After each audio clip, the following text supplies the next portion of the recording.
I learned tonight that you should connect the positive first. I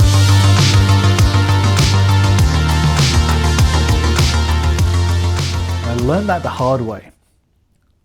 I knew it in the back of my mind because I'd heard it on a YouTube video. But as I was connecting the battery, I got my first spark. It was probably the best learning lesson for me because I hadn't connected it up to the breaker.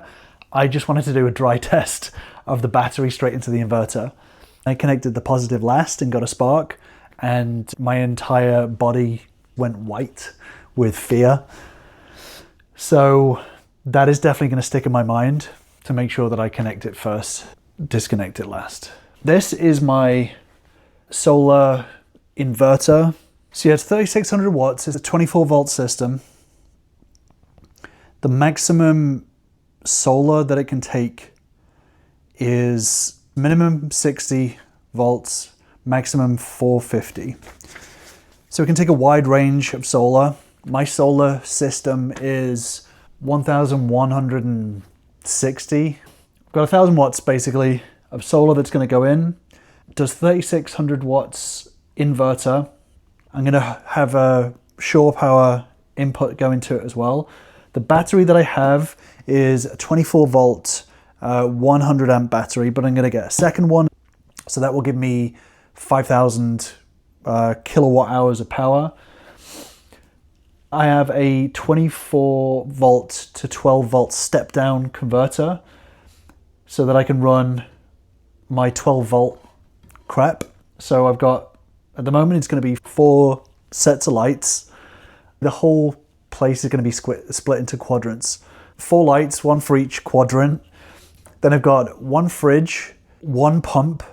There is eventually going to be a bed motor, an actuator to bring the bed lift up and down, and an extractor fan as well. It has an extractor fan. And then there's going to be a bunch of USB chargers around as well. So that's what this is the fuse box for.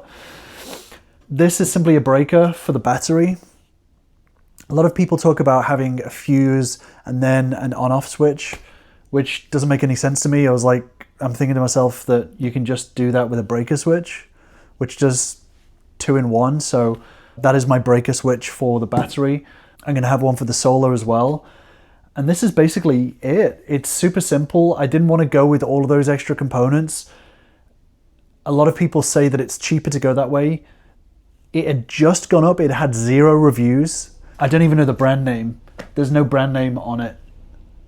But basically it had been up for like a day. It had no reviews, nothing. It did everything that I wanted it to, and it was $290. I was just like, I'm just gonna risk it. If it doesn't work, or if it isn't what I think it is, then hopefully I can send it back. But if not, then it's just gonna be a loss. But I just thought to myself, for $290, let's see what happens. So I've tested it out with the battery. It works. I've tested it out on the AC as well. That is the first plug I've wired in my entire life. I had to triple check it, but it works on the AC as well. So as long as it then works on the solar, we're good. So this is it, basically set up. This is what I've been doing tonight, just getting this screwed in and getting it all figured out. I have my wire to wire all of the 12 volt, and then I will do some basic cable management. Some people like to do really ultra tidy and neat and all that. For me, as long as it's labeled and there's not any wires crossing over and causing short circuits, I don't care. As long as I can clearly see what's going on and I can get at it and it's labeled, it doesn't really matter how tidy it is. I'm going for function. It's going to be in a cupboard, so who cares?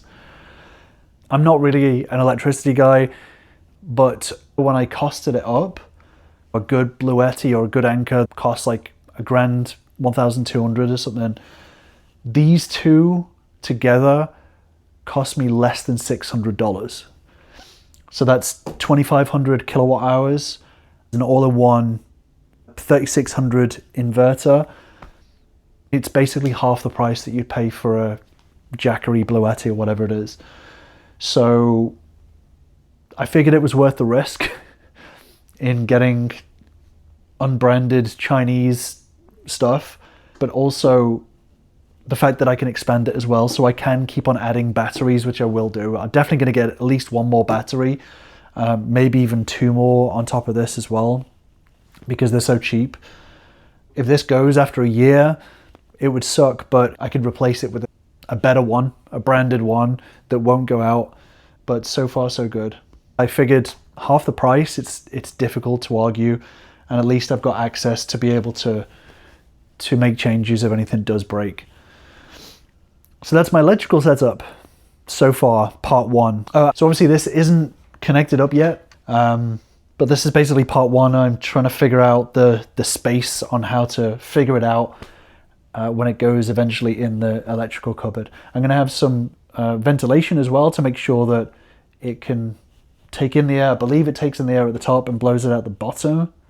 So I'm going to figure out some ventilation underneath as well to make sure that it doesn't overheat as well. But yeah, that's my electrical setup so far.